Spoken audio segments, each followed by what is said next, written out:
My daughter called threatening to sue us for the $4,500 my wife moved from our daughter's checking account into a trust fund for her, which is already identity theft, and as the cherry on top, she said my wife used a forged check to do it.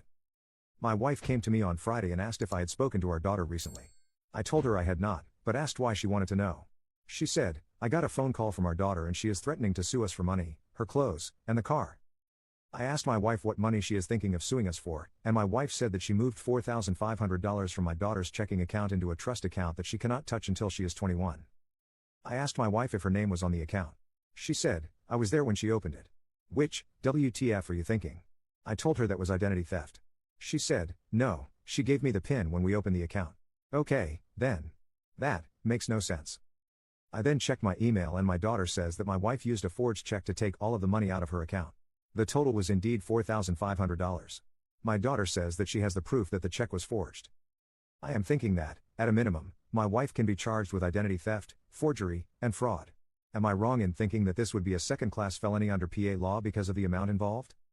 Commenter: You are correct in that your wife has messed up, forged bank instruments to fraudulently withdraw funds, and quite possibly done worse. Your daughter needs to run her credit report ASAP. There may be other surprises waiting in the wings that you don't know about. You and your wife need to return this money. If you put $4,500 into a trust for your daughter, that's great. You still need to put $4,500 back into her checking account. Beyond that, clothes that you bought for your daughter are going to be hers. If the car is titled in your name, it's your car. If it's titled in hers, it is hers. This sounds like some manner of dispute is happening between your wife and your daughter. If that's the case, it's about to get much uglier if you don't fix this ASAP, and you are not going to win. Op responds: I have absolutely no misgivings about the fact that what my wife did was absolutely wrong on every level imaginable. The money has not gone into any of my accounts. I am 99% sure that my wife opened a new account in her name only and had it receive the money from my daughter's account. I have told my wife to return the money and she refuses to do so unless my daughter communicates with her. Update 1. Apparently there were 4 checks issued to withdraw all of the money. A local police department has attempted to contact my wife, but she did not answer the call because she didn't recognize the number.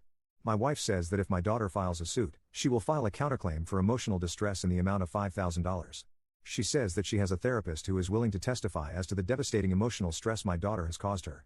She also says that she will hire an attorney while my daughter will be stuck with a free attorney who doesn't do anything. I have kept my daughter informed and she is unperturbed by my wife's threats.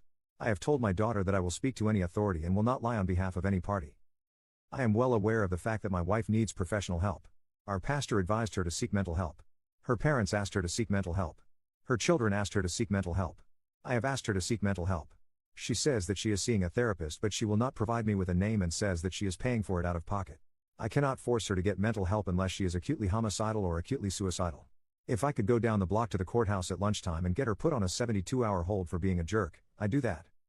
Update 2. My wife seems shocked that the police would investigate this for free. My wife believes that police investigating a crime is a waste of taxpayer money. My wife now wants to go to family counseling. I told her that our daughter would not agree to that and she said, then she won't get her money. Update 3. Docket sheet has gone up on the PA Unified Judicial System website. She has not yet been arrested. Third-degree felony, access device issued to another who did not authorize use, 18 Section 4106 subsection A1.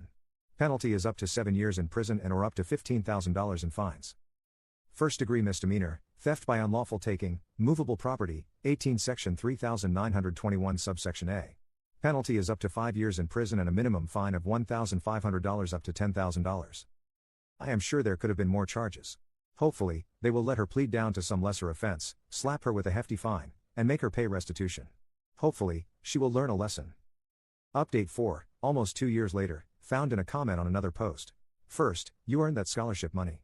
Not your mom. Your mom is a controlling, well, it rhymes with ditch. I am sorry you are going through this.